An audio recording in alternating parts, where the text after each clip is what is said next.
Video today. We got two college football player props here on PrizePicks for October 18th, Saturday, October 18th. You guys, college football player props here. I got two player props for this massive college football week 8 slate. It's actually crazy that it's already week 8 here in the college football season, but nonetheless, two player props that I do like here on this slate. Before we get started, you guys, link in the description below. Hop into the Discord.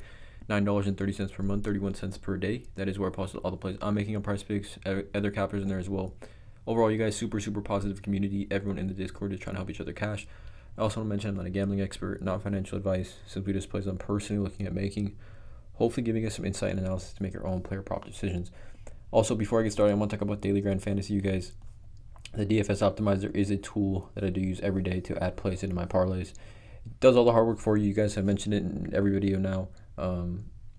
Takes all the lines from all the major sports books, give you one line percentage odds to hit, showing you the discrepancies between PrizePicks and the other sports books. For example, the top play on the PrizePicks board across all sports, right, is Tofu maps 1 and 2 over 5.5, because it's listed on underdog at 6.5. So that for PrizePicks and for underdog, that's a massive discrepancy. And for esports, even just 0.5 one whole point is a massive discrepancy. So Daily Grind Fantasy, the DGF Optimizer, does all the hard work for you guys. There's a link in the description below. You can get 25% off your first month.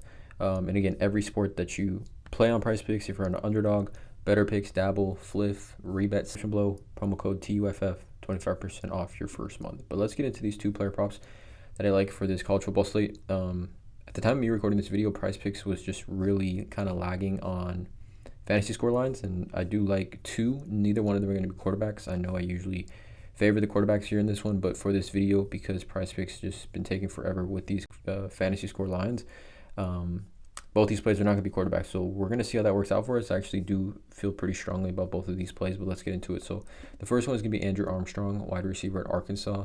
I like his over 16.5 fantasy score, and again, both these plays are going to be fantasy score.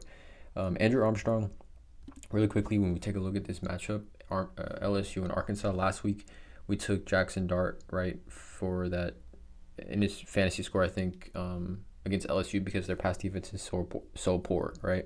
And Arkansas is a pretty good team. They're 4-2 versus LSU, 5-1. This actually made 2.5 point spread with a pretty big over-under 56.5. A home game for Arkansas as well. So I think that really helps just overall the game to remain close. College football atmosphere really goes a long way. But Andrew Armstrong is the alpha wide receiver 1 for this Arkansas team, and he just gets so many targets, you guys. He's had 10 plus targets in every single game this season.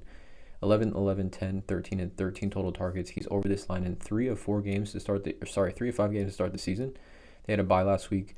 26, 21, 22. He had 22 against Tennessee, which I'm going to talk about in a minute. 13.2 against probably the best pass defense in the SEC in Texas A&M.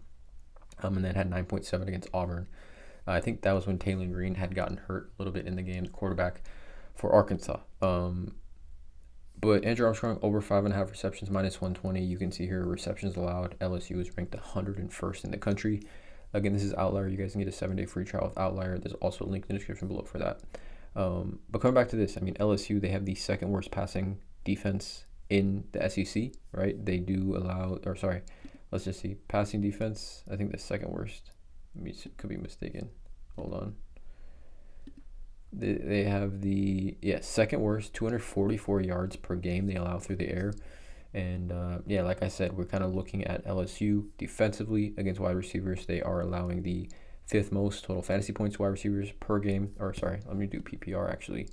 That will definitely us here if we switch this to PPR scoring and kind of see how LSU does specifically against wide receivers, right? And I think when we talk about this matchup, if Arkansas is 2.5 point underdogs, which is, again, all we can go off is the books, LSU is allowing the 5th most PPR fantasy points to wide receivers, 34.6 they're allowing per game to opposing wide receivers. And we kind of look at LSU, the only real elite wide receiver ones that just get a ton of targets was last week in Trey Harris.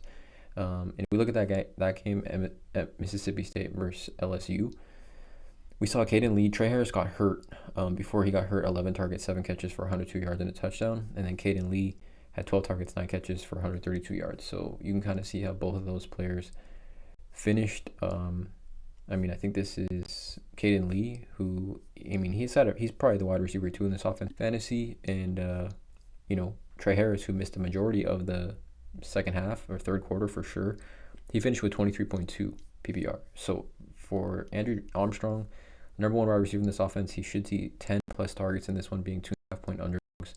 For Iowa, I really like his over. If it'll let me click on this, I really like his over 24.5 fantasy score. It's Michigan State. Taking a look at this one, we know that Caleb Johnson, I think, is a top 3 back in the country, like without question, besides J&T and who else would be in that top 3, but he's definitely in the top 3. And looking at this one, home game for Michigan State, Iowa is going to be 6-point favorites here. Iowa 6-point favorites at a low game total, 39.5. I mean, we're looking at close to 24 plus projected points for the Iowa Hawkeyes here in this one. And if Iowa Hawkeyes are going to score points, it's going to be through Caleb Johnson. I mean, we just need 24.6. He's over this line in, 5 of 6 games to start the season. His only under is here at Iowa State when he still finished with 17.1. Obviously a super tough matchup, but nonetheless, you can see the types of games Caleb Johnson has had this season. Massive rushing attempts, massive volume. He's starting to see even a little bit more receiving work as well. But he primarily scores all of his fantasy points on the ground here. And again, if I was moving the ball significantly, they're using Caleb Johnson. If they're in the red zone, Caleb Johnson's usually getting all 4 carries to essentially try and score a touchdown. And we look at Michigan State, they're allowing 17.2 fantasy points. Sorry, let me do this. Let me switch this to PPR. I don't know why this is not set at PPR already. But Michigan State, 2 running backs this season. Hold on real quick. Michigan State, 2 running backs this season are allowing 20.2 PPR fantasy points to running backs. Their defense, the run defense is just not great overall. I think when you take a look at like elite running backs that have faced Michigan State, we saw Trevion Henderson and Quinshawn Junkins both, 4.9 yards per carry. Trevion Henderson had 7 carries for 69 yards, 9.9 yards per carry.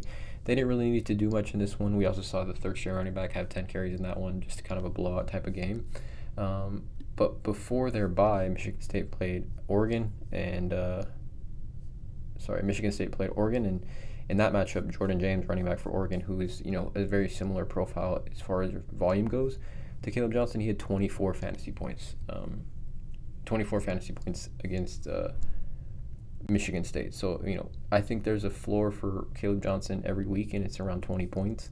And I like this spot a lot for him, considering Michigan State does allow the 5th most total points to opponents in the Big Ten, and then as well as rushing yards per game. I believe they allow like over 130 rushing yards per game, which is essentially in the bottom half of the Big Ten. If this will load for me, let's see.